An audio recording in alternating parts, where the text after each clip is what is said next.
The Individuals with Disabilities Education Act is a federal law that governs services for students with disabilities. And if you examine the mandates within the law, there are a lot of protections for English language learners. And sometimes our problem is that we have the mandate, but we don't respond to it or implement it appropriately. So parents have to be notified of any action that we're going to take that might change the child's placement.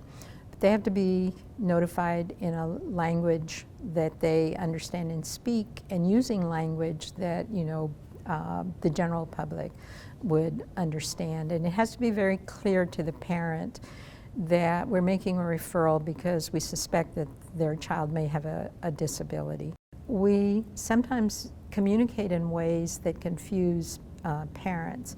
To me, from a personal example, I've had the experience of talking to parents and asking them to tell me about their child's learning disability and to talk about the special education services that the child has received, only to find that the parent is very surprised that I'm saying their child has a disability. And so in reflecting on that, one of the things that we discovered is that we typically will refer to a learning disability when we're speaking Spanish as a problema de aprendizaje, which literally translated means a learning problem. So we tell the parent that their child has a learning problem. We don't tell them they have a learning disability.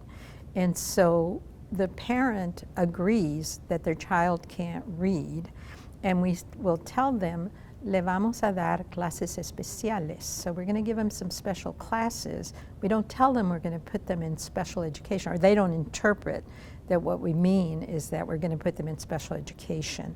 And so even though we're speaking Spanish, the concepts that we're communicating are not on target from the parent's perspective.